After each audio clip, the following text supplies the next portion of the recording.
அறிவில்லாதவன் தான் அன்பையும் கடவுளையும் வேற வேறையா பார்ப்பான். கடவுள் என்பது தனி மனிதன் அல்ல, அது ஒரு உணர்வு நிலை. ஒவ்வொரு டைமும் நீங்கள் மூச்சை உள்ளிழுக்கும் போது பஞ்சபூதங்களை கடந்து நவக்கிரகங்கள் நீ இதைத்தான் யோசிக்கணும்னு உங்களை யோசிக்க வைக்கிது. உங்களது யோசனை உங்கள் யோசனை அல்ல. ஏசுன்னு கூப்பிட்டுக்குங்க, அல்லான்னு கூப்பிட்டுக்குங்க, அகத்தியர்னு வச்சுக்கோங்க, சிவன்னு வச்சுக்கோங்க. அதுக்கெல்லாம் கோவப்படாது. அது எப்போ கோவப்படும்னா, ஓ உனக்கு சொந்தமில்லாத ப்ராப்பர்ட்டியை உண்ணுதுன்னு வேறு சொல்லிட்டு இருக்கிற, சரி அனுபவி வச்சுக்கன்னு சொல்லி வச்சு செய்யும். எதை நீ இந்த உலகத்தில் கொடுக்கிறாயோ அது உனக்கு பல மடங்கு வந்தே தீரும். இன்னைக்கு வரலனாலும் நாளைக்கு வரும், நாளைக்கு வரலனாலும் நாளானிக்கு வரும். ஆனால் ரெக்கார்ட் ஆயிடுச்சுன்னு அர்த்தம். ஓடியிட்ட பிச்சையும் உகந்து செய்த தர்மமும் சாடிவிட்ட குதிரை போல் தர்மம் வந்து நிற்கு. ஒரு வினாடியில் கண்ணுக்கு தெரியாமல் ஆப்போசிட்டில் இருக்கக்கூடிய பர்சனுக்குள்ளே உள்ள போந்து மைண்ட் செட்டை மாற்றி விட்டுரும். பியூட்டிஃபுல்லாக பண்ணுங்க. இப்போ எனக்கே சில நேரத்தில் என்ன ஃபீல் ஆகுதுன்னா, இவன் நல்லா இருக்கணும், இந்த சாப்பாடு போடுறவங்க எல்லாருமே நல்லா இருக்கணும்னு நான் நினைக்கிறேன். அப்போ பசியோடு இருக்கிறவன் இவன் நல்லா இருக்குன்னு நினச்சா பிரபஞ்சம் தூக்கி வாரி கொடுக்கும். அன்பு தான், அன்பு மட்டும்தான்.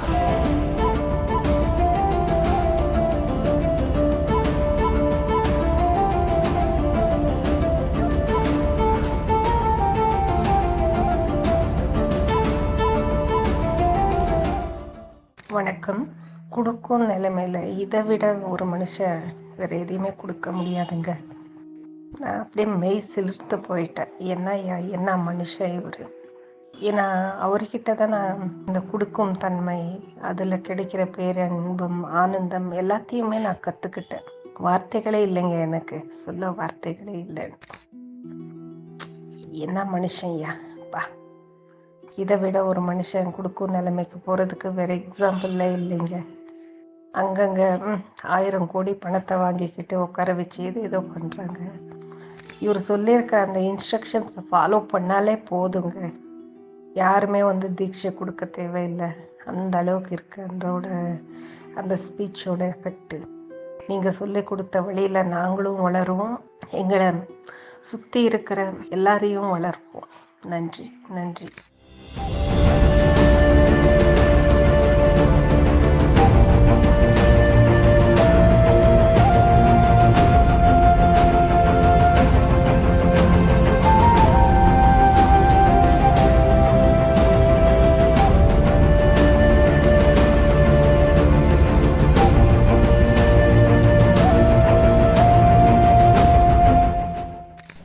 தாயகன் தமிழ் ஒலிபரப்பு சேவை நம்மோடு இணைந்து கொண்டிருப்பவர் பரம்பொருள் நிறுவனத்தின் முதல்வர் ஸ்ரீ மகாவிஷ்ணு அவர்கள்.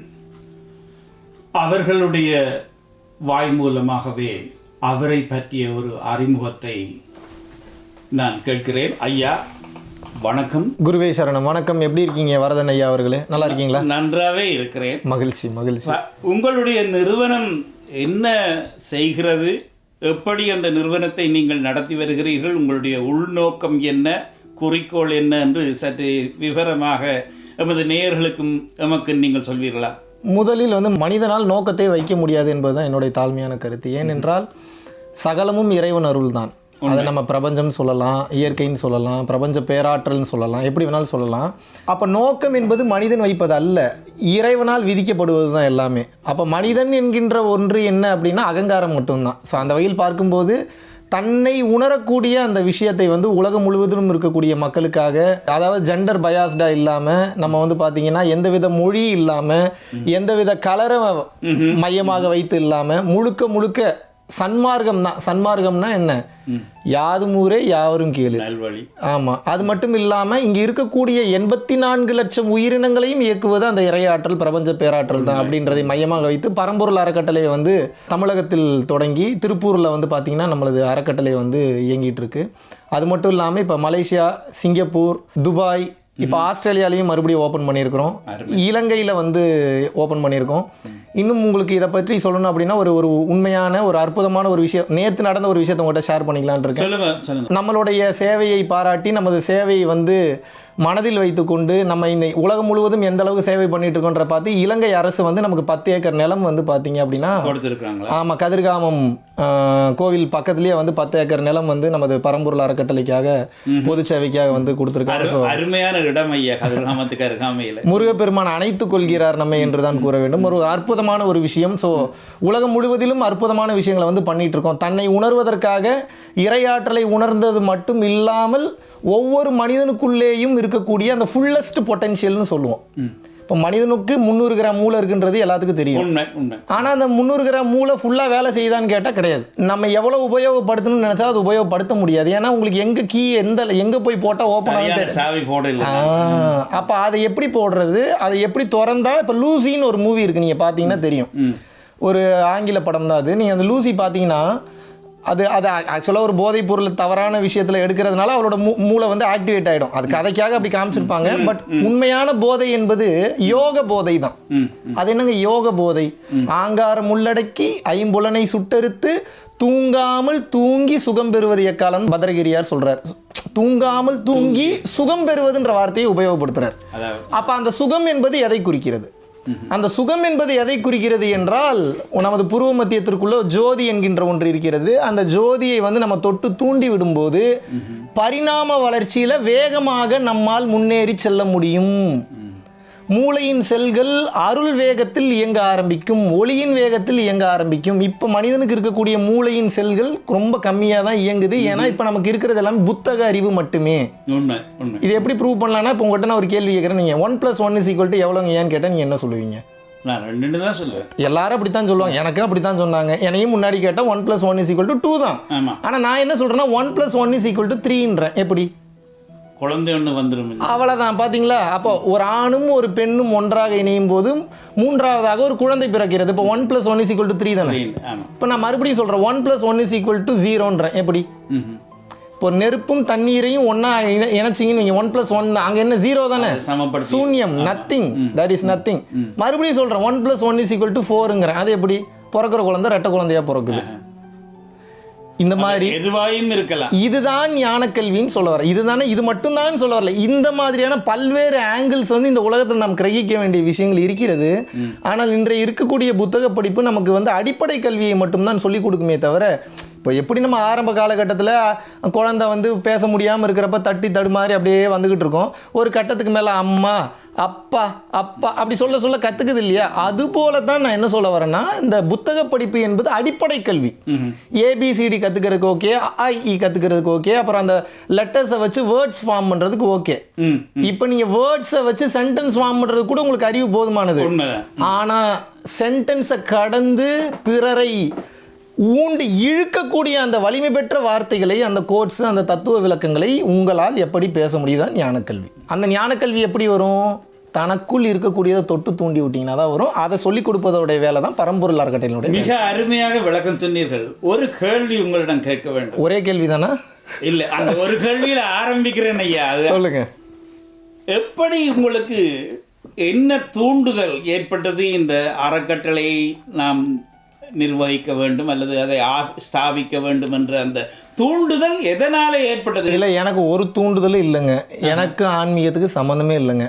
அப்போ எப்படி இந்த அறக்கட்டளைக்கு உள்ள புகுந்தீங்கன்ற? Let me explain this. Actually வந்து பார்த்தீங்கன்னா, சினிமா துறையில் இயக்குனராக இருக்கக்கூடிய அந்த தன்மையில் பயணம் பண்ணிட்டு இருந்தேன். நான் நிறைய நம்ம யூடியூப் சேனல் பரம்பொருள் ஃபவுண்டேஷன் இருக்கு, போனீங்கன்னா தெரியும். இந்த சினிமாக்காரனுக்கு எப்படி ஆத்ம ஞானம் கிடைத்ததுன்னு தெளிவாக பேசியிருக்கேன். இப்போ ஒரு 4 நாளைக்கு முன்னாடி காஞ்சி விஸ்வநாத சுவாமிகள் என்னை எப்படி ஆட்கொண்டாருன்றது 2 வீடியோ தெளிவாக 1 மணி நேரத்துக்கு மேலே பேசியிருக்கேன். நீங்கள் அதை பார்த்தீங்கன்னா தெளிவாக தெரியும்.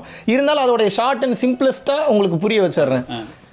எதர்ச்சியோ ஒரு அருவிக்கு குளிக்க போகிறேன், யாரோ அப்புறம் ஒரு மலை மேலே என்னை மேலவான்னு கூப்பிட்ற மாதிரி இருக்குது. போனால் அது ஒரு சித்தருடைய ஜீவசமாதின்றது அப்புறம் தான் தெரிய வருது. எதர்ச்சியாக அங்கே உள்ளே போய் கால் வைக்கிறேன். My whole life was change. என்னடா சொல்கிறேன், அது எப்படி ஒரே நேரத்தில் மாறுமா? அது அப்படித்தான், அது உள்ளுக்குள்ள அது நம்ம எக்ஸ்பிளைன் பண்ண முடியாது. இப்போ ஒரு ஜீவசமாதி ஒன்று போயிருந்தேன். அங்கே ஜஃப்னால ஜீவசமாதியாக இருக்கக்கூடிய ஒரு சித்தர் ஒருத்தர், சாரி மன்னிக்கு நான் ஒரு பேர் மறந்துட்டேன், உள்ளே போனோன்னே தூக்கி அடிக்குது எனர்ஜி. அங்க நடந்த நான் அனுபவத்தை பார்த்துட்டு அழுது உருண்டு பிறண்டு கதறி எந்திரிச்சு ஓடி வந்துட்டேன். என்னால் இருக்க முடியல உள்ளுக்குள்ள, அவ்வளோ எனர்ஜி ஃப்ளோ. இப்போ இப்பேற்பட்ட மகான்களுடைய சமாதிக்கு ஒரு ஒரு ஒரு மனிதர் போகும்போது அப்புறம் எப்படி ஆகும் வாழ்க்கை, எப்படியோ மாறும். ஸோ முதல் அனுபவம் வந்து பார்த்தீங்கன்னா இவர் 5 வருடங்களுக்கு முன்னாடி காஞ்சி விஸ்வநாத சுவாமிகளோட ஜீவசமாதி, அது ஆந்திராவில் புத்தூரில் நடந்த ஒரு மேட்ரு, கைலாச கோணான்ற அருவியில். அதுக்கப்புறம் ஏகப்பட்ட சமாதிகள், அப்புறம் ஏகப்பட்ட ஞான விளக்கங்கள், அப்புறம் வந்து பார்த்தீங்கன்னா ஏகப்பட்ட குருமார்களை சந்திச்சிருக்கிறேன். அவங்ககிட்ட உபதேசங்கள் நிறைய வாங்கியிருக்கேன். My whole life was changed after that. அந்த உணர்வு தூண்டுதல் உங்களுக்கு நீங்கள் சினிமாவிலும் கூட சென்று திரும்ப பரம்பொருள் அறக்கட்டளைக்கு வந்ததாக சொல்லியிருக்கிறீர்கள். அந்த தூண்டுதல் வந்த பின்பு இதை உலகமெல்லாம் பரப்ப வேண்டும் என்ற அந்த குறிக்கோள் எப்படி ஏற்பட்டது? அதான் ஆரம்பத்திலேயே சொன்னா, அது என் குறிக்கோள் அல்ல, அது என் நோக்கம் அல்ல. கடவுள் உங்கள் மூலமாக செய்கிறார் என்று சொல்லுகிறீர்கள். கடவுள்னா ஒண்ணுமே இல்லை பிரதர், நம்மளுடைய உள்ளுணர்வுக்கு பேர் கடவுள்னு அர்த்தம். இன்சைட் கான்சியஸ்னஸ் அர்த்தம். கட கூட்டல் உள் இஸ் ஈக்குவல் டு கடவுள். எவன் ஒருவன் தனக்குள் கடந்து விடுகிறானோ அவன் கடவுளாக மாறி விடுகிறான். இப்போ நீங்க கடவுளான்னு கேட்காதீங்க, எனக்கு தெரியல. ஆனா உள்ள கடந்து டீப்பா போய்கிட்டே இருக்கேன். அணுவிற்குள் அணுவாய் அப்பாலுக்கு அப்பாலாயின்னு திருமூலர் சொல்வது போல, அணுவுக்குள்ள இன்னும் அந்த அணுவுக்குள்ள டீப்பா உள்ள போய் என்ன இருக்குன்னு பார்த்துட்டு இருக்கேன். அப்போ போனி இடம்னு கேட்காதீங்க, போயிட்டே இருக்கிறேன்.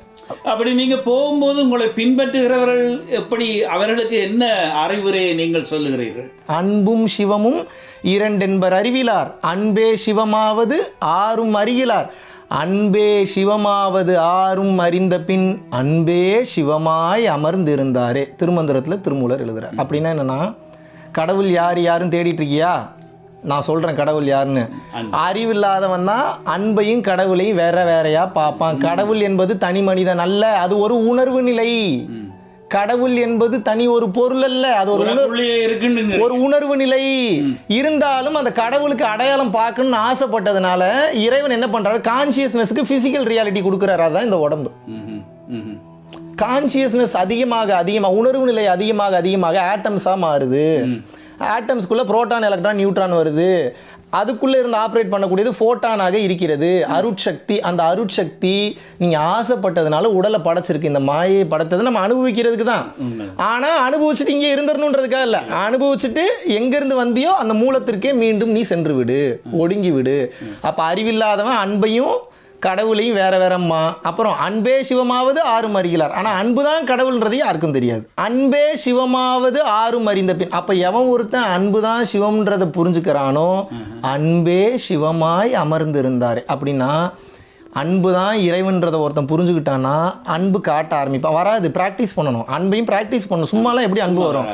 ப்ராக்டிஸ் பண்ண என்ன ஆகுனா, your body will start to emit the love frequency. நீங்க கோவமா இருந்தீங்கன்னா அது ஒரு ரேடியேஷனை வெளிப்படுத்தும், கடுப்பா இருந்தீங்கன்னா ஒரு ரேடியேஷன், ஒரு ஃப்ரீக்வன்சி வெளிப்படுத்தும். இந்த மாதிரி 10 விதமான துர்குணங்கள் இருக்கு. காமம், குரோதம், லோபம், மோகம், மதம், மார்ச்சரியம், டம்பம், தர்ப்பம், ஈருஷை, அசூயன்ற 10 விதமான துர்குணங்கள்ல மனிதன் வாழும்போது தவறான விஷயங்களுக்கு ஈர்க்கப்படுகிறான், கர்ம வினைகளில் சிக்கிக் கொள்கிறான். தெளிவாக புரிந்தவன் எப்போது அன்பின் அதிர்வலைகளை வெளிப்படுத்த ஆரம்பிக்கின்றானோ, அன்பாக இருக்க அதான் இருக்கிறதுல ஹையஸ்ட் ஃப்ரீக்வன்சி, காட்ஸ் ஃப்ரீக்வன்சி. மனிதர்களை அட்ராக்ட் பண்ணும், விலங்குகளை அட்ராக்ட் பண்ணும், நல்ல சக்திகளை அட்ராக்ட் பண்ணும், பஞ்சபூதங்களை அட்ராக்ட் பண்ணும். அனைத்தும் உங்கள் வசமாகிவிடும். You will become a super human being. எப்பேற்பட்ட ஒரு மேட்டர். எங்களுடைய உடம்பு அந்த 5 பூதங்களில் இருந்து வந்ததுன்னு சொல்றாங்க. திரும்பி போறதும் அந்த 5 பூதங்கள்ல தான். இந்த நம்முடைய உயிரை இயக்குகின்ற அந்த அன்பு, அந்த உயிருக்கு என்ன முடிவு கொடுக்குதுன்னு நீங்க நினைக்கிறீங்க? ஐயா, இறைவனுக்கு தெரிந்ததெல்லாம் ஒண்ணே தான். சொல்லுங்க. கொடுக்கறது மட்டும்தான், வேற எதுவும் தெரியாது அதுக்கு. அதனால தான் அதுக்கு பேர் தனிப்பெரும் கருணை. அது வெறும் கருணை அல்ல, அது பெரும் கருணை அல்ல, அது தனிப்பெரும் கருணை. ஸோ அந்த தனிப்பெரும் கருணைனா என்னன்றதை நம்ம பேசிக்காக ஒரு விஷயத்தை புரிஞ்சுக்கணும். அதற்கு கஷ்டங்கள் கிடையாது, அதுக்கு எந்த விதமான உள்நோக்கமும் கிடையாது, எந்தவித எதிர்பார்ப்பும் கிடையாது. அதற்கு கொடுக்க மட்டுமே தெரியும், அது கொடுத்து கொண்டு மட்டுமே இருக்கும். அப்போ என்ன அப்படின்னா, உள்ளுக்குள் இருக்கக்கூடிய அந்த உயிரை தச வாயுக்கள் என்பது இயக்குகிறது. இதெல்லாம் அந்த காலத்தில் ரொம்ப சீக்கிரட்டாக வச்சுருந்தா, இனி என்னத்தை போகிற போக்க பார்த்தா உலகம் இருக்குமானே தெரில. தெரிஞ்சுக்கிட்ட எல்லாருமே பிராணன், அபானன், வியானன், உதானன், சமானன், நாகன், கூர்மன், கிருகரன், தேவதத்தன், தனஞ்சயன். இந்த 10 விதமான தசவாயுக்கள் மனிதனுடைய உடலை இயக்கி கொண்டிருக்கிறது. இப்போ நீங்கள் உங்களுக்கு ஒரு எண்ணம் உங்களுக்கு என்ன எண்ணம் வரும்ன்றது உங்களுக்கு தெரியுமா? தெரியாது. அது தானாக வருது. எப்படி வருது? எங்கேருந்து வருது? காற்றை மையமாக வைத்து தான் வருகிறது. ஒவ்வொரு டைமும் நீங்கள் மூச்சை உள்ளிழுக்கும் போது பஞ்சபூதங்களை கடந்து நவக்கிரகங்கள் நீ இதைத்தான் யோசிக்கணும்னு உங்களை யோசிக்க வைக்கிது. உங்களது யோசனை உங்கள் யோசனை அல்ல. You are not a doer. அதைத்தானே நாம விதின்னு சொல்றோம் இல்லையா? அது விதி அல்ல, நீங்கள் செய்த செயல்களினுடைய விளைவு. இப்போ உங்களுக்கு ஒரு டவுட் வரலாம், என்னடா குழப்புற, எல்லாமே அதுதான் பண்ணுதுங்கிற, அப்புறம் என்னுடைய செயலினுடைய விளைவுங்கிற. இப்போ நான் பண்றேன்னா அது பண்ணுதா? 100% நீங்க பண்ணலை. இதை மட்டும் புரிஞ்சுக்கணும். அப்போ எப்படி சில விஷயங்கள்ல சிலரை நல்லது செய்ய பண்ணுது, சிலரை தீமை செய்ய பண்ணுது? இந்த உலகத்துல தீமைன்ற ஒண்ணு இல்லைங்கய்யா.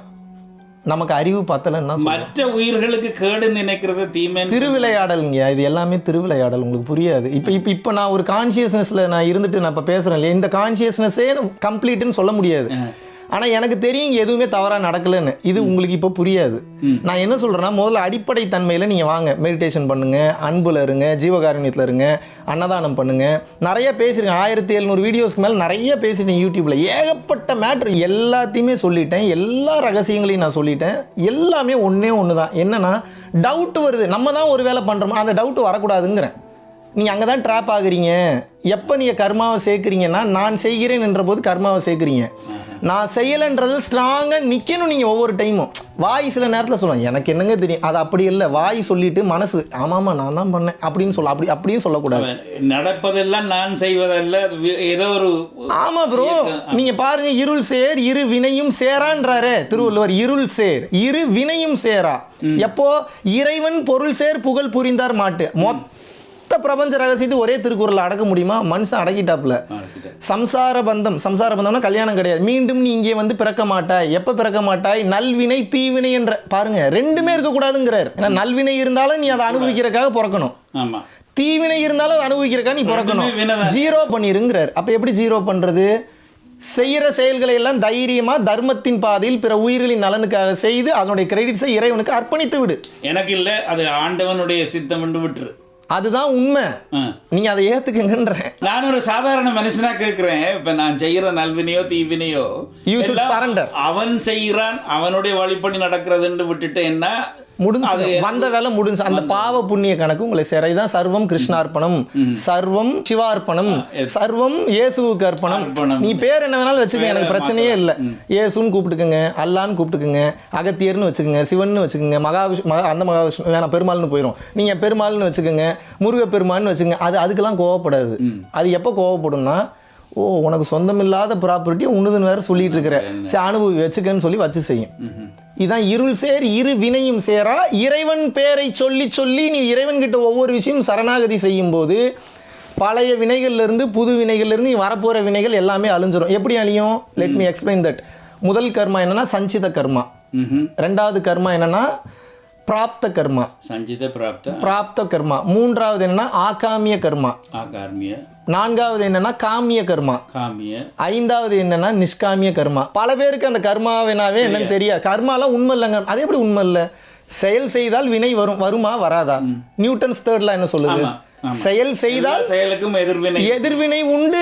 சமமான எதிர்வினை என்பது நிச்சயமாக உண்டு. ஒரு சில செயல்களுக்கெல்லாம் சமமான எதிர்வினை எல்லாம் இல்ல, கொடூரமான 10,000 மடங்கு கொடூரமான எதிர்வினை வரும். அதான் த லா ஆஃப் கிவிங். ஆமா, நீங்க லா ஆஃப் அட்ராக்ஷன் உங்களுக்கு தெரியும், லா ஆஃப் மேனிஃபெஸ்டேஷன் உங்களுக்கு தெரியும். இந்த லாலியே உயர்ந்த லா ஒரு லா இருக்கு, அது யாருக்குமே தெரியாது. லா ஆஃப் கிவிங், கொடுக்கும் விதி. எதை நீ இந்த உலகத்தில் கொடுக்கிறாயோ அது உனக்கு பல மடங்கு வந்தே தீரும். இன்னைக்கு வரலனாலும் நாளைக்கு வரும், நாளைக்கு வரலனாலும் நாளானிக்கு வரும். ஆனால் ரெக்கார்ட் ஆயிடுச்சுன்னு அர்த்தம். இப்போ நம்ம வேலை என்னன்னா, அந்த ப்ளூ வருமானு பார்த்துட்டு இருக்க கூடாதுன்னு சொல்றீங்க. அந்த எண்ணமே வேணாம். நல்ல செயலை செய்யறவனுக்கு எதுக்கு பயம் வரப்போகுது? குற்ற உணர்ச்சியில் இருக்கிறவன் தான் செத்து வாழணும். நீ நல்ல செயலை செய்து இறைவன்கிட்ட அர்ப்பணிக்க போறனா உனக்கு ஏன் பயம் வரப்போகுது? அப்படிப்பட்ட பயமே அவசியம் இல்லையே.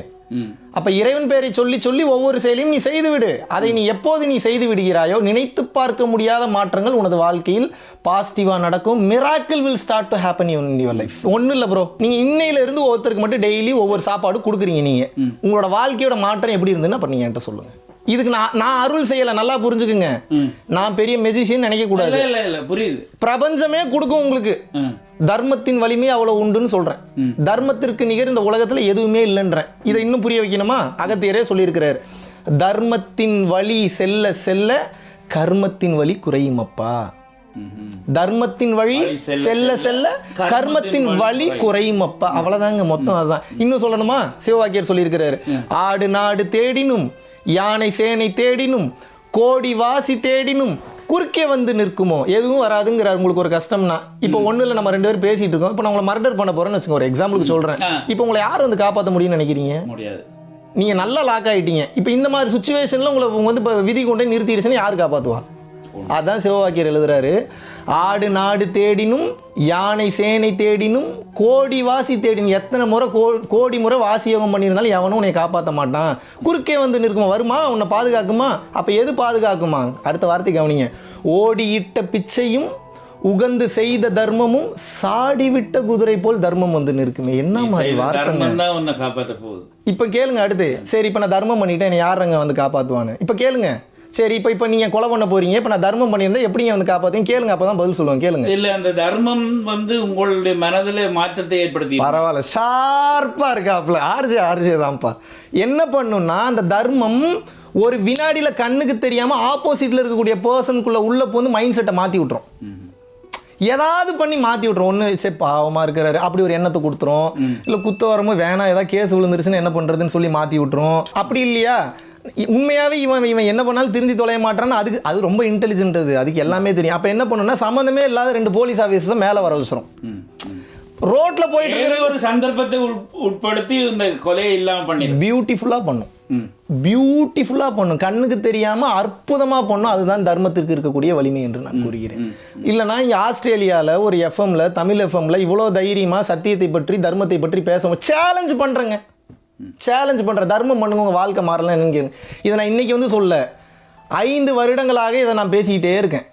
இந்த 5 வருடங்களாக பேசி பல லட்சம் பேரோட வாழ்க்கையை மாற்றிருக்கேன். இறையருளால் மாற்றி இருக்கிறேன், நானாக மாற்றவில்லை. ஒன்றும் பண்ணல, எல்லாத்துக்கும் நல்லா இருங்க நல்லா இருங்கன்னு நான் சொன்னதுனால மாறல. உங்களை ஏதோ ஒரு சக்தி இயக்கி கொண்டு இருக்குதுன்னு சொல்றீங்க. எல்லாரையும் அந்த சக்தி தான் இயக்குது, என்னைய கொஞ்சம் போல்டா இயக்குது. ஏன்னா எனக்கு அந்த சக்தி உங்களை இங்க கொண்டு வந்து அதை படிப்பிக்க பண்ணி இருக்கு. அதுதான் மேட்டர், வேற ஒன்றும் கிடையாது. இறைவன்கிட்ட சரணாகதி செய்யும் போது உங்களை அவர் டேக் ஓவர் பண்ணிப்பாரு. ஒரு புல் புரிந்து கொள்ள வேண்டும், ஒரு மலையை திருப்ப முடியாது என்று. அந்த புல்லுக்கு புரிய மாட்டேங்குது, அறிவு கட்ட புல்லுக்கு தெரிய மாட்டேங்குது. நம்ம ஒரு சாதாரண புல்லுன்றத அந்த புல்லு ஏத்துக்கிட்டே தொலைய மாட்டேங்குது. ஒன்றும் இல்லை, இப்போ நம்ம எங்க இருக்கோம், ஆஸ்திரேலியாவில் இருக்கோம், சிட்னியில் இருக்கிறோம். சிட்னியில் வந்து ஒரு முக்கியமான ஒரு இடத்துல உட்காந்துருக்குறோம் அப்படின்னா நீங்கள் என்ன பாதுகாப்பாக இருக்கீங்கன்னு அர்த்தமா? இப்போ பூமி வந்து தன்னைத்தானே சுற்றி கொண்டு சூரியன் எங்கேயோ சம்வேர் அரவுண்ட் த யூனிவர்ஸ் ஏதோ சுற்றிக்கிட்டு இருக்கு. ஒரு எரிக்கல் வந்து இன்னும் உங்கள் மேலே வந்து மோதலை, எதுவும் நடக்கலாம் இந்த வினாடி. என்ன அப்போ என்ன சேஃப்டியாக இருக்கீங்கன்னு அர்த்தமா? சொல்ல முடியாது நிச்சயமா. இப்போ அறிவு, உங்கள் அறிவு பெருசுன்றீங்க. இப்போ இப்போ நான் இதை எடுத்து நான் கீழே போகிறேன்னா கீழே வருது, கிராவிட்டல் ஃபோர்ஸ்ன்றீங்க. இந்த அறிவை எப்படி இறைவன் படைச்சாரு? அப்போ அவர் எப்பேற்பட்ட அறிவில் இருப்பாருன்னு சொல்கிறேன். கீழே விழுக மாட்டேங்குது, அதனாலதான் இறைவன். நமக்கு நிறைய விஷயம் புரியாது, சரண்டர் பண்ணிட்டு விட்டுறணுன்ற. நமக்கு எப்போது தகுதி வருகிறதோ இறைவன் தான் பதில் கொடுக்க முடியும், யாரும் பதில் கொடுக்க முடியாது. பதில் என்பது என்ன அப்படின்னா, உங்கள் தகுதிக்கு இறைவன் கொடுக்கக்கூடிய கிஃப்ட். ஆனால் அந்த பதிலை அவன் எனக்குள்ளால தானே தருவான் இல்லையா? அவன் நேரம் வந்து சொல்ல போறது இல்லை இல்லையா? சில நேரத்தில் உள்ளுக்குள்ள இருந்து எழும், சில நேரத்தில் இன்னொருத்தர் வந்து சொல்லி புரிய வைப்பாங்க, எப்படி வேணாலும் சொல்லுவாங்க. சில நேரத்தில் ஒரு பறவையின் மூலியமாக உணர்த்துவாங்க. எல்லாமே இறைவன் தானுங்க, ஒவ்வொரு பொருளும் இறைவன் தானே, எல்லாமே ஆட்டம்ஸோட சேர்க்கை, எல்லாமே இறை துகள்கள் தான். அவர் பேசிக்கிட்டே தான் இருக்கிறார், நமக்கு தான் கேட்க மாட்டேங்குது. நம்ம எப்போ அந்த உணர்வு நிலையை அதிகப்படுத்துகிறோமோ அனைத்தையும் நம்மால் உணர்ந்து கொள்ள முடியும். அப்போ நான் என்ன சொல்ல வரேன்னா, தர்மம் செய்யுங்க, நினைத்து பார்க்க முடியாத அளவுக்கு உங்கள் வாழ்க்கை மாறும். நீங்கள் எந்த சாமியாரையும் தேடி போக வேணாம், நீங்கள் பரம்பொருள் ஃபவுண்டேஷன் கிளாஸ் கூட வர வேணாம், நீங்கள் என்னை பார்க்கவே வேண்டாம். நான் ஒன்று சொல்கிறது மட்டும் செய்யுங்க. மெடிடேஷன் கூட நீங்கள் 2வது தான். தானமும் தவமும் யார் செய்வாராயின் வானவர் நாடது வழி திறக்குமேன்றாங்க. அதர் டைமென்ஷன் போர்ட்டல் ஓப்பன் ஆகுன்ற. தவம் கூட 2வது தான். முதல்ல தானம் பண்ணுங்க. தானம் பண்ணுறேன்னா பணம் பொருள் மட்டும் இல்லை, ஃபவுண்டேஷன் கொண்டு வந்து பண்ணுங்கன்னு உங்களை நான் சொல்லவில்லை, தெளிவாக புரிந்து கொள்ளுங்கள். I am already blessed with so many. சாப்பாடு போடுங்கன்னு சொல்ல. பசித்தோர் முகம் பார் பரம்பொருள் அருள் கிட்டும். சாது சிதம்பர சுவாமிகள் சொல்றாரு, பசித்தோர் முகம் பார் பரம்பொருள் அருள் கிட்டும். பசிச்சவனுக்கு சோறு கொடுறாங்கிற. ஏன் தெரியுமா சோறு கொடுக்கறது அவ்வளோ பெரிய matter? Let me explain that also, அப்பதான் உங்களுக்கு புரியும். அவன் வாழ வேணும்னு அவனுடைய உயிர் தக்க வைக்கிறதுக்காகத்தான் இல்லையா? அது ஒரு மிகப்பெரிய கருத்து தான். ஆனா அது எப்படி வேலை செய்யுதுன்னு சொல்றேன் கேளுங்க. லா ஆஃப் கிவிங் இருக்கு இல்லைங்களா, நீ எதை கொடுக்கிறாயோ பல மடங்கு அது திருப்பி கொடுக்கும். திருப்பி வரும். அப்போ இந்த பிரபஞ்சத்தினுடைய விதி என்னன்னா, உயிர் இங்கே நிலை பெற்று வாழ வேண்டும் என்பதுதான் பிரபஞ்சத்தினுடைய விதி. இப்போ பல பேருடைய அறியாமை சுயநலத்தினால பல பேருக்கு கிடைக்க வேண்டிய பொருள் வந்து கிடைக்காம போயிடுது. ஒரு மரத்திற்கு கீழே இருக்கக்கூடிய 10 பேருக்கும் ஒரு மரத்தில் வரக்கூடிய 10 ஆப்பிளும் சரியாக சென்று சேர வேண்டும் என்பது இயற்கையினுடைய விதி, இயற்கையினுடைய கட்டளை. 10 ஆப்பிள் இருக்கு, மரம் இருக்கு, கீழே 10 பேர் இருக்காங்க. இப்போ பிரச்சனை என்னன்னா, மரம் ஏற தெரிஞ்சவன் 9 ஆப்பிள் எடுத்துட்டு கடைசி ஆப்பிளையும் கடிச்சிட்டு கடைசி இருக்கக்கூடிய 10 ஆப்பிள் கீழே இருக்கக்கூடிய 9 பேருக்கு கொடுக்குறான். இப்போ இதனால இப்போ ஏகப்பட்ட பிரச்சனைகள் என்பது வந்து விட்டது. அப்போ இங்கே சமநிலை தவறி விட்டது. அப்போ இந்த பிரபஞ்சம் என்ன பண்ணுதுன்னா, கவனிக்கணும், இதில் எவன் ஒருத்தன் நம்மளை மாதிரியே செயல்படுறான்னு பார்க்குது. பிரபஞ்சம் கொடுக்குற மாதிரியே எவன் இருக்கிறான்னு பார்க்குது. உண்மையாகவே கொடுக்குற மாதிரியே எவன் ஒருத்தர் இருக்கிறானோ, உயிரை நிலை பெற்று இருப்பதற்காக கொடுக்கக்கூடியதுக்கு பேர் தான் அன்னம். பசி வந்தால் 10ம் பறந்து போகும்ன்றாங்க. இப்போ சாப்பிடாம உங்களால் பேச முடியுமா? என்னால் பேச முடியாது. அப்போ கோடீஸ்வரனுக்கு மட்டும்தான் பசி எடுக்குமா, இல்லை வந்து பிச்சைக்காரனுக்கு மட்டும்தான் பசி எடுக்கும்? எல்லாத்துக்கும் பசி எடுக்கும். நம்ம டைரெக்டாக நம்ம ஆசிரமத்துலேருந்து 300 பேருக்கு மேலே சாப்பாடு கொடுத்துருக்கோம். அதுவும் 3000-4000 பேருக்கு மேலே போயிட்டு இருக்கு. இத்தனை பேருக்கு சாப்பாடு கொடுத்தாலும் ஸ்ரீலங்காவுக்கு நைனா தீவுன்னு ஒரு தீவுக்கு போனேன். இப்போ போயிட்டு வந்தேன். அந்த தீவுக்கு போனேன், சரியான பசி, ஹோட்டல் எதுவுமே இல்லை, என்னடா பண்ணுறதுன்னு பைத்தியம் பிடிச்சிருச்சு கொஞ்ச நேரத்தில். அப்போ பாருங்க, ஒரு பேரன்பு கொண்ட பெரும் கருணை கொண்ட யாரோ UK US இருக்கக்கூடிய மற்ற யாரோ தமிழர்கள், ஸ்ரீலங்கன் தமிழர்கள் வந்து அந்த நைனா தீவில் இருக்கக்கூடிய ஒரு சக்தி வாய்ந்த கோயில், எனக்கு அம்மன் கோயில் நினைக்கிறேன். அம்மன் கோயில், ஆமாம் அம்மன் கோயில் போயிருந்தோம். நல்லா அற்புதமான அர்ச்சகர்கள் அங்கே இருந்தவங்க. டெய்லி 2000-3000 பேருக்கு சாப்பாடு போகிறாங்க. அந்த சாப்பாடு, அந்த சிகப்பரிசி அவங்க கொடுத்த அந்த அந்த உணவை பார்க்கும்போது எப்படி தெரியுமா எனக்கு இருந்தது, இறைவா உன்னுடைய கருணைக்கு அளவே இல்லைன்னு. அப்போ எனக்கு யார் தெரியுமா கடவுளாக தெரிஞ்சாங்க? அந்த சாப்பாடு போட்டவன் தான் இறைவனாக தெரியும். இப்போ எனக்கே சில நேரத்தில் என்ன ஃபீல் ஆகுதுன்னா, இவன் நல்லா இருக்கணும், இந்த சாப்பாடு போடுறவங்க எல்லாருமே நல்லா இருக்கணும்னு நான் நினைக்கிறேன். அப்போ பசியோடு இருக்கிறவன் இவன் நல்லா இருக்குன்னு நினச்சா பிரபஞ்சம் தூக்கி வாரி கொடுக்கும். ஒரு கேள்வி ஐயா, இந்த உலகத்தில் 10க்கு 9 பேர் தீமை தானே பண்ணிட்டு சண்டைக்கு போகிறாங்க, இன்னொருத்தனை வலியை கொலை செய்கிறாங்க, அவனுக்கு களவு செய்கிறாங்க. இப்போ இந்த பஞ்சமாபாதகங்களை பண்ணுறதுக்கு என்ன தூண்டுது? Let me explain that. இப்போ நம்ம உச்சகட்ட ஞானத்தை பேச வேண்டாம், அந்த ஞானம் பேசினா உங்களுக்கு குழம்பிடும். இப்போ அடிப்படை ஞானத்தை மட்டும் அடிப்படையில் அவங்க ஏன் இந்த தவறுகளை பண்ணுறாங்கன்றீங்க, ஒரே காரணம் தான், விளைவை பற்றி அவனுக்கு இன்னும் புரியல, முழுமையாக புரியவில்லை. அறியாமையின் உச்சத்தில் இருக்கிறான். அறியாமையின் உச்சம்னா என்ன? அவனை செய்ய தூண்டுவது ஒரு விஷயமாக இருந்தாலும் கூட சுய சிந்தனை என்பது நான் ஏன் இந்த செயலை செய்கிறேன்ற கேள்வி இன்னும் யாருக்கு வரல. ஒரு மனுஷன் சிந்திக்க ஆரம்பிச்சிட்டானா வந்த வேலை முடிஞ்சுங்க.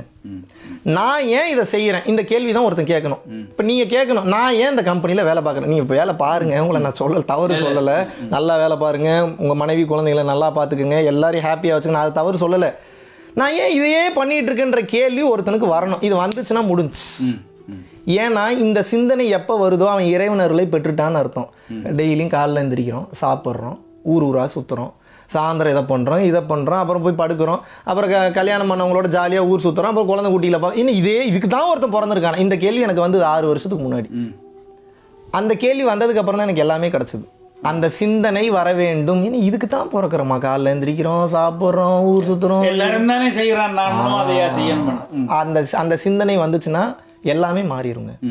அவன் தெரியாதனால பண்ணுறான், தெரிஞ்சதுன்னா பண்ண மாட்டான். நான் ஒரு வீடியோ கூட பேசியிருக்கேன், பணத்திற்காக கூலிப்படையை வைத்து கொலை செய்பவர்கள் நிலை என்ன ஆகும், ரொம்ப வெளிப்படையாக பேசியிருக்கேன். நான் அவங்கள வந்து மிரட்டுற மாதிரி நான் போடல. நான் யார் மிரட்ட முடியும், யாரையும் மிரட்ட நான் புரிய வச்சேன் அவங்களுக்கு. எப்போ இது அப்படி இல்லை, நீங்கள் ஒரு செயலை செய்கிறீங்கன்னா பாதாள உலகம்னு ஒரு உலகம் இருக்குது, கொடூரமாக வச்சு செய்வாங்க. நீங்கள் கேட்கலாம், உடல் இல்லாமல் எனக்கு எப்படி வலிக்கும்னு.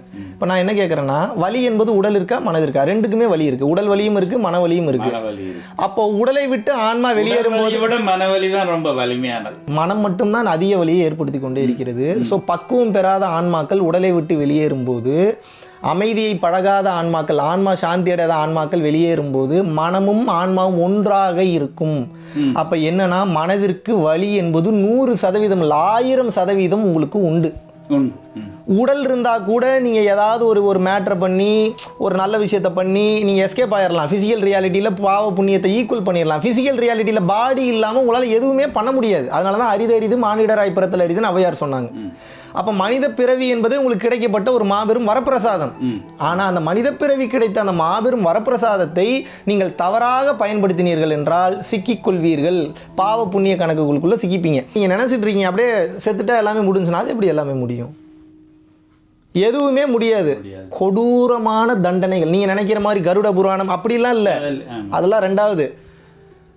இப்போ நமக்கு ஒரு ஹெட் இருக்கிற மாதிரி ஆவிகளுக்குன்னு ஒரு சில ஹெட் இருக்குது. நான் பேய் பிசாசு கதை பேசலாம். I'm speaking very scientifically. ஆன்மாவை பற்றி பேசிட்டு இருக்கேன். இதுக்கு பேர் ஆஸ்ட்ரல் பாடி, ஆஸ்ட்ரல் டைமென்ஷன், குவாண்டம் ஃபிசிக்ஸ். நான் பேசுறதுக்கு பேர் என்ன? Quantum physics. இதை தமிழில் சொல்லணும்னா மெய்யியல் கல்வி, வாழ்க்கை கல்வி. இங்கிலீஷில் சொல்லணும்னா astral dimensional travel, astro physics. எப்படி வேணாலும் சொல்லலாம், என்ன வேணால் சொல்லலாம். இன்னும் உங்களுக்கு புரிகிற மாதிரி சொல்லணுமா? ஏதோ ஒன்று இருக்குது, அதனால் பேசிகிட்டு இருக்கீங்க. ஏதோ ஒன்று வெளியே போயிருச்சுன்னா செத்து போயிருவீங்க. அப்போ எது இருந்தது எது போச்சு அதை பற்றின படிப்பு தான் இந்த படிப்பு. அப்போ அது உள்ளே இருக்கிற வரைக்கும் இருக்குது. அப்போ வெளியே போச்சுன்னா என்ன ஆகும்? இந்த கேள்வி வந்ததுன்னா எவனும் தப்பு செய்ய மாட்டான். திருவள்ளுவரே எழுதியிருக்கிறாரு, தான் தனக்கு என்ற அகங்காரம் நீங்கி வாழக்கூடிய ஒருவனை, அந்த ஒருவன் நீங்களாகவும் இருக்கலாம், இந்த வீடியோ எடுக்கிற மோகனாவும் இருக்கலாம், அந்த பக்கம் இருக்கிற ரமேஷாவும் இருக்கலாம், இல்லை உங்கள் ஓனராகவும் இருக்கலாம். தான் தனக்குன்ற அகங்காரம் மட்டும் நீங்கி நாம் நமக்குன்ற வார்த்தை உண்மையாகவே உள்ளே எப்போது ஊற்றெடுக்க ஆரம்பிக்கிறதோ உடனே உங்களுக்கு அந்த அங்கீகாரம் கிடைக்காது. சில பல வருடம் நீங்கள் அந்த தன்மையிலேயே வாழும்போது ஒரு 4-5 வருஷம் அதே தன்மையில் பல இன்னல்களை சந்திச்சு சோதனையை சந்திச்சு நீங்கள் வாழ ஆரம்பிச்சிட்டிங்கன்னா இந்த உலகத்தில் இருக்கக்கூடிய உயிருக்கெல்லாம் நீங்கள் கடவுளாக தெரிவிங்க. ஏன் தெரியுமா? தனக்கென்று வாழ்பவன் சுயநலவாதி, பிறருக்காக வாழ்பவன் பொதுநலவாதி. ஆனால் உண்மையை சொல்லணும்னா பிறருக்காக வாழும்போது நமக்கு ஒன்றும் கிடைக்காதுன்னு நினைக்கிறோம். பிறருக்காக வாழும்போது தான் எல்லாமே கிடைக்கும். இந்த உலகத்தில் பொதுநலம்ன்ற ஒன்று இல்லைங்க, எல்லாமே சுயநலம் தான். உச்சகட்ட சுயநலம் தான் பொதுநலமே. அதை புரிய மாட்டேங்குது உங்களுக்கு. டே, இன்னொருத்த நீ நல்லா வச்சிருந்தா தான் நீயே நல்லா இருக்க முடியும். பிரபஞ்சத்தின் விதியே அப்படி தான் செயல்படுது. உனக்கு அது தெரியலன்றது தான் என்னுடைய கருத்து. புரிஞ்சிருக்குன்னு நினைக்கிறேன் உங்களுக்கு. எது செஞ்சாலும் பல மடங்கு திருப்பி வரும்னு சொல்லிட்டேன். பிரபஞ்சம் தப்பே பண்ணாதுன்னு சொல்லிட்டேன். அதுக்கு அறிவு இல்லாமல் இருந்ததுன்னா இந்நேரம் நம்ம செத்துருப்போம். நேரம் அது ஒவ்வொரு நொடியும் பேரறிவோடு செயல்பட்டுக்கிட்டு இருக்கு. அது எப்படி மிஸ் பண்ணும்? பிறர் நலன் கருதி மட்டும் நீங்கள் வாழ ஆரம்பிங்க. உங்கள் வாழ்க்கையோட வளர்ச்சி பாருங்கள். யார் நினைச்சாலும் அப்புறம் தொட முடியும், டச் பண்ண முடியாது உங்களை யாருமே. அதனால் லைவாக அதை ஃபீல் பண்ணுறாங்கனால சொல்கிறேன். நான் செய்த நல்வினை தான் உங்களை இங்கே கூட்டிக் கொண்டு வந்து எனக்கு இந்த போதனையை தந்திருக்குன்னு நான் நினைக்கிறேன். உங்களுக்கு மட்டும் இல்லை, இப்போ ஆல்மோஸ்ட் நம்ம முடிக்க வேண்டிய சமயத்துக்கும் வந்துட்டோம்னு நினைக்கிறேன். இப்போது இந்த நம்மளோட தாயகம் சேனலில் வந்து கேட்டுக்கொண்டு ஏகப்பட்ட தமிழர்கள் வந்து உலகம் முழுவதிலும் வந்து கேட்டுட்ருக்காங்க. இப்படி ஒரு அற்புதமான ஒரு ப்ரோக்ராம் பண்ண போகிறோம். நம்ம பரம்பொருள் ஃபவுண்டேஷனோட ஃபாலோவர்ஸ்க்கும் நம்ம நிறைய பேருக்கு வந்து தெரியப்படுத்தியிருந்தோம். பரம்பொருள் ஃபவுண்டேஷன்ற சேனலை நிறைய பேர் பார்த்துருக்கவும் மாட்டாங்க. இது ப்ரமோஷன் பண்ணுற மாதிரி நினைக்க வேண்டாம். அது கொடுப்பனவு இருந்தால் தான் உங்களுக்கு புரிஞ்சிருச்சுன்னு நினைக்கிறேன். அதுக்காக தான் அதை தெரியப்படுத்துகிறேன். இல்லை என் சேனல் பிடிக்கலையா, நீ என் சேனல் கூட பார்க்காதீங்க. யாராவது உண்மையாக பேசினா பாருங்கள். ஆனால் ஒவ்வொரு மனிதருக்கும் இந்த ஆன்மீக அறிவு என்பது மிகவும் அவசியம். பாவ புண்ணியத்தை பேசாத, மறுபிறவியை பேசாத, அப்புறம் எதை பற்றி தான் பேசுறது? எந்த கண்ட்ரோல் இல்லைன்னா ஏகப்பட்ட தவறுகளும் ஒரு மனிதன் செய்யத்தான் செய்வான். ஞானத்துக்கு இங்கே எதுவும் தப்பு இல்லை தான். ஆனால் அதுக்காக எதுவுமே தப்பு இல்லைன்றக்காக நம்ம லிமிட் தாண்டி போயிட்டோம்னா ஜெயிலுக்கு போயிடும் உள்ளுக்குள்ள. ஸோ அதனால இந்த கான்ஸ்டியூஷன் லானா என்னன்னு தெரிஞ்சுக்கணும். அந்த லாக்கு உட்பட்டு தான் நம்ம செயல்படணும். லாவை தாண்டி ஒரு சில விஷயங்கள் உடல் ரீதியாக இருக்கும்போது செய்யக்கூடாது. ஆனால் இந்த மனம் எந்த லாவுக்கும் கட்டுப்படக்கூடாது. உடல் எல்லா லாவுக்கும் கட்டுப்படணுங்க, மனம் எந்த லாவுக்கும் கட்டுப்படக்கூடாது. அப்படின்னா என்ன அர்த்தம்னா, லாவை கடந்து சிந்தி. நான் சொல்ல பாரதிதாசனே சொல்லியிருக்கிறார், அறிவை விரிவு செய் அகண்டமாக்குன்றாரு. அப்புறம் எங்க நம்ம லாவுக்குள்ளேயே இருந்தோம்னா அறிவை விரிவு செஞ்சு அகண்டமாக்குறது? அப்புறம் விசால பார்வையால் விழுங்கு மக்களைங்கிறார், விசால பார்வையால முழுங்குங்கிறாரு, சாலோ பண்ணுங்கிறாரு. அப்ப நம்ம எப்படி சிந்திக்கணும்? உடல் லால இருக்கட்டுங்க, கான்ஸ்டியூஷன் லாக்கு இருக்கட்டும், உட்படட்டும், யாரையும் நம்ம தீங்குபடுத்த வேணாம், காயப்படுத்த வேணாம். இந்த மனம் எப்படின்னா, ஒருத்தனை கொலை பண்ணா எப்படி இருக்கும், அப்போ கொலை பண்ணா எப்படி நமக்கு வந்து ரிசல்ட் வரும், அப்போ நமக்கு எங்க போய் மிதி வாங்குவோம், இப்படியெல்லாம் வந்து கொடூரமான திங்கிங்லாம் போய் நம்மளே மறுபடியும் கூலாக காம்னஸ்க்குள்ள அமைதியாக இருக்கும். ஏன்னா புயலுக்கு பின் தானங்க அமைதி. இந்த சிந்தனைக்குள்ளேயே நான் போக மாட்டேன்னா நீங்க பயத்துல இருக்கீங்கன்னு தானே அர்த்தம். இல்ல, சிந்திக்காமலே விட்டுட்டு அது ஒன்றும் புரியாமலே சிந்தனை தானப்பா, ஜஸ்ட் சிந்திங்கன்னு தானே நான் சொல்றேன். ஸோ அதனால இறுதியாக உங்களிடம் நான் சொல்லிக்கொள்வது ஒன்றே ஒன்று தான். நாளைக்கு நான் சொன்ன மாதிரி நாளைக்கு நான் இருப்பேனான்னு தெரியாது, அடுத்த செகண்ட் நான் இருப்பேனான்னு தெரியாது. இந்த நொடி இந்த உங்களுக்கு ஒரு மேட்ரு, இந்த நம்ம கேட்டுட்டு இருக்கக்கூடிய எல்லாத்துக்கும் ஒன்று புரிய வைக்கணும் அப்படின்னா, அன்பை மட்டும் ப்ராக்டிஸ் பண்ணுங்க. நீங்கள் அன்பாக இருக்கும்போது உங்கள் பாடி ஒரு விதமான உச்சகட்ட அதிர்வலைகளை எமிட் பண்ணும். அந்த அதிர்வலைகள் மொத்த பேரையும் வசியம் செய்துவிடும். வசியம் என்பது தவறான வார்த்தை ஒன்றும் கிடையாது. அட்டமா சித்துக்கள்ல ஒரு மாபெரும் சித்தி வசிய சக்தி. அட்ராக்ட், ஆங்கிலத்தில் அட்ராக்ட்னா உங்களுக்கு பெஸ்டா தெரியுது, வசியம்னா தவறா தெரியுது. மாந்திரிகள் பண்ற தவறு. அது வசியம் என்பது நல்ல வார்த்தை தான். அட்டமா சித்து என்பது 8 சித்திகள், பெரிய சித்தி. அனிமா, மகிமா, லகிமா, கரிமா, பிராப்தி, பிரகாமியம், வசித்துவம், ஈசத்துவம். இதில் இந்த வசித்துவம்ன்றதும் ஈசத்துவம் என்பதும் வார்த்தைகளால் வர்ணிக்கவே முடியாது. எந்த சித்தி எப்போ யாருக்கு வரும்னு தெரியாது. அன்பாக இருந்தீங்கன்னா 8 சித்தியும் வரும். 8 சித்திகளையும் கடந்து ஞான சித்தியும் வரும். ஞான சித்தியும் கடந்து எண்ணில் அடங்காத சித்திகளும் வரும். வள்ளலார் தெளிவாக சொல்கிறார். என்ன சொல்கிறாருன்னா, முதலில் காய சித்தி, அப்புறம் யோக சித்தி, அப்புறம் ஞான சித்தி, அப்புறம் சர்வ சித்தி சொல்கிறார். காய சித்தி, காரிய சித்தி, யோக சித்தி, ஞான சித்தி, சர்வ சித்தினா என்ன? எல்லாமே திருமூலர் ஒரு பாடல்ல 68 கோடி சித்துக்களை தான் நான் அடைந்தேன் அப்படிங்கிறார். அப்புறம் அவர் அடைஞ்சாரா இல்லையான்றது தெரியல. அப்புறம் அவர் எழுதல. வள்ளலார் என்ன சொல்றாரு? அந்த சித்துக்களையும் கடந்த சித்துக்கள் உனக்கு கிடைக்கும். எப்போ ஆன்ம உருக்கத்தில் இரு, பிற உயிர்கள் மேல் நீ அன்பு காட்டு, you will become a super human பீயிங்ன்றாங்க. இயேசு பிரான் எப்பேற்பட்ட ஒரு மகான் தெரியுமா? எனக்கு எவ்வளவு பிடிக்கும் தெரியுமா? அவருக்கு அப்பேற்பட்ட சித்துக்கள் தொட்டோனே எப்படி அத்தனை நோய்கள் குணமாச்சு? அன்புங்க. அன்பாக இருக்கனாதங்க அவர் லார்ட் ஜீசஸ் ஆனார். I love Jesus a lot. எனக்கு இயேசுநாதரை அவ்வளவு பிடிக்கும். பல பேர் கேட்பாங்க கிறிஸ்டியானிட்டி எப்படி? நான் என்ன சொல்றேன்னா, சம்பந்தமே இல்லைங்க. Christianity is a vehicle, Jesus is the destination. வெஹிக்கிளில் நம்ம டெஸ்டினேஷனுக்கு போனோம். பல பேர் வெஹிக்கிள்லேயே உட்காந்துக்கிறீங்க. எப்போ நம்ம டெஸ்டினேஷனுக்கு போகிறது? ஸோ ஜீசஸும் ஒரு வார்த்தை மிக தெளிவாக சூப்பராக சொல்கிறார். என்னன்னா, எல்லாரையும் நேசிடா. இன்னும் பைபிள் வசனம் சொல்லட்டுமா? நீ வற்றாத நீரூற்றை போலவும் நீர்ப்பாய்ச்சலான தோட்டத்தை போலவும் இருப்பாயின்றாங்க. இன்னும் வார்த்தை சொல்லணுமா? இன்னும் அற்புதமா பைபிள் எழுதியிருக்காங்க. ஏனெனில் தேவனே தம்முள்ள தயவுள்ள சித்தத்தின்படி உங்களில் விருப்பத்தையும் செய்கையையும் உண்டாக்குகிறவராய் இருக்கிறார். அப்படின்னா என்னங்க? ஏனெனில் தேவனே தம்முள்ள, தேவனேன்றப்ப அவர் கன்ஃபார்ம் பண்ணிட்டார், அது நான் இல்லை, அது அவர் தான்றார். ஏனெனில் தேவனே தம்முள்ள தயவுள்ள சித்தத்தின்படி எல்லாமே அவர் தான் பண்றாருங்கிறாரு. உங்களில் விருப்பத்தையும் செய்கையையும், அப்ப அந்த எண்ணத்தையும் அந்த ஆக்ஷனையும், தாட்ஸ் அண்ட் ஆக்ஷன், விருப்பத்தையும் எண்ணத்தையும் செய்கையும் உண்டாக்குகிறவராய் இருக்கிறார். அப்படின்னா என்ன? You are not a doer. இதை புரிஞ்சுக்குங்க, அவ்வளவுதாங்க. சிதானந்த ரூபா சிவோகம் சிவோகம், இதைத்தான் வந்து ஆதிசங்கரர் சொன்னாரு. நான் புண்ணியம் நான் பாவம்ங்கிறாரு. வள்ளலார் அதைத்தான் சொல்றாரு. சிவானந்த பரமஹம்சர் எல்லாரும் ஒன்னதான் சொல்றாங்க. என்ன? அன்பாயிரு, உன்னை யாரும் தொட முடியாது, இறைவனா மாறிடும். அவ்வளவுதாங்க மேட்ரு. இதை மட்டும் அவ்வளவுதான், முடிஞ்சு. வந்த மேட்டர் முடிஞ்சு. அன்பை மட்டும் கத்துக்கிட்டோம்னா வந்த சுருக்கமா சொல்லிட்டீங்க. அன்புதான், அன்புதான், அன்பு மட்டும்தான், அன்பு மட்டும்தான் நம்மை உயர்த்தும். வேற எதுவுமே நம்மளை உயர்த்தாது. புரிஞ்சதில்ல உங்களுக்கு? இது ஒரு கடவுள் சித்தம்னு நான் சொல்லுவேன். அதாவது கடவுள் என்று ஒருவர் இருக்கிறாரோ இல்லையோ, எனக்கு இந்த அறிவு கிடைக்க வேண்டும் என்றும் எங்களோட நேயர்களுக்கு இந்த அறிவு கிடைக்க வேண்டும் என்றும் ஒரு சித்தம் இருந்திருக்கிறது. அதான் நீங்க இன்னைக்கு வந்திருக்கிறீங்க. குரு கடாட்சம். கூடிய விரைவில் மீண்டும் ஒரு அற்புதமான வாய்ப்பில் உங்கள் அனைவரையும் வந்து சந்திக்கிறேன். இவ்வளவு நேரம் அற்புதமாக அருமையாக இந்த கிட்டத்தட்ட சத்சங்கம் மாதிரி தானே, சத்தியத்தை பற்றி பேசக்கூடிய இடம் சத்சங்கம். ஆல்மோஸ்ட் சத்சங்கம் தான் நினைக்கிறேன்.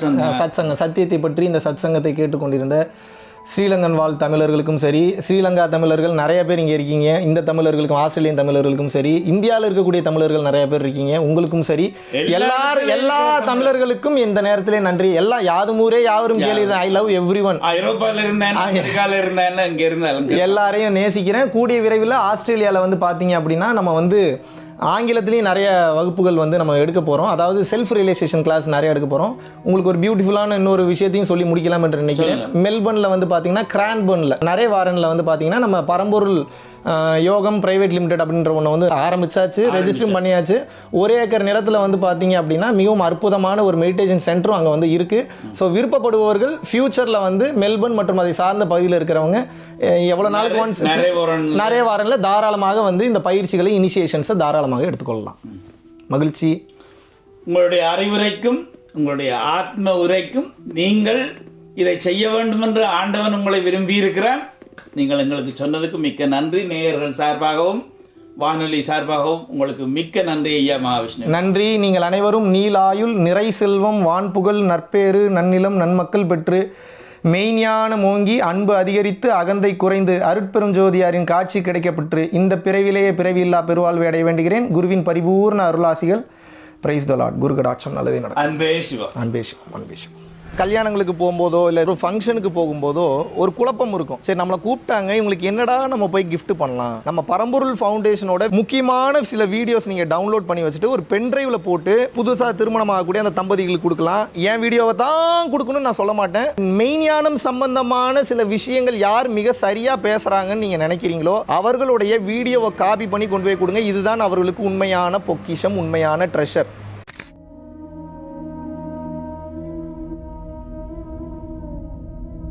பரம்பொருளின் கருணையினால உங்களுடைய இடைவிடாத அன்னதானத்திற்கு நீங்கள் அனுப்பப்பட்ட பணத்தின் மூலியமாக பல லட்சம் உயிர்களுக்கு இது நாள் வரைக்கும் வந்து சாப்பாடு கொடுத்துருக்கோம். ஸோ கொரோனாலேருந்து ஆரம்பித்து ஒரு நாள் கூட விடாமல் பல உயிர்களுக்கு வஸ்திர தானங்களாக இருக்கட்டும், படிக்க முடியாதவங்களுக்கு கல்வித்தொகை கட்ட முடிய விஷயங்களாக இருக்கட்டும், இல்லை ஸ்போர்ட்ஸ் ரீதியாக விளையாடக்கூடிய நல்ல மாணவர்களை அனுப்பி வைக்கக்கூடிய விஷயங்களாக இருக்கட்டும். அதை தொடர்ந்து வந்து பார்த்தீங்கன்னா ரெகுலராக மந்த்லி பேசிஸில் ஏழை குழந்தைகளுக்கு க்ரோசரிஸ் கொடுக்கறதாக இருக்கட்டும், இல்லை அவங்களுக்கு வந்து பார்த்தீங்கன்னா சேம் அவங்க விருப்பப்படுறவங்களுக்கு வீட்டு துணிமணிகள், வீட்டுக்கு தேவைப்படக்கூடிய மற்ற பொருட்கள் வாங்கி கொடுக்கறதாக இருக்கட்டும். எல்லா உதவிகளும் வந்து பார்த்தீங்கன்னா உங்களோட உதவினால தான் போயிட்டு இருக்கு. சாது சிதம்பர சுவாமிகள் வளநாட்டார் வந்து ஒரு வார்த்தை சொல்லுவார், பசித்தோர் முகம்பார் பரம்பொருள் அருள் கிட்டும் அப்படின்னு வந்து சொல்லுவார். வள்ளல் பெருமானும் ஜீவகாருண்யம் உள்ள சம்சாரிகளுக்கு எப்பேற்பட்ட சூழ்நிலையிலும் வந்து பார்த்தீங்கன்னா அவங்களோட லாபம் தடைபடாது, தொழில் பிரச்சனைகள் வந்து நிவர்த்தியாகும், அதை தொடர்ந்து வந்து வாழ்க்கையில குடும்ப பிரச்சனைகள் விலகும், அதுபோக குழந்தை சம்பந்தமான பிரச்சனைகள் எதுவாக இருந்தாலும் வந்து இந்த அன்னதானத்திற்காக நீங்கள் செய்யக்கூடிய ஒவ்வொரு ரூபாயும் அது வந்து உங்களுக்கு நிச்சயமாக புண்ணியமாக வந்து சேரும்.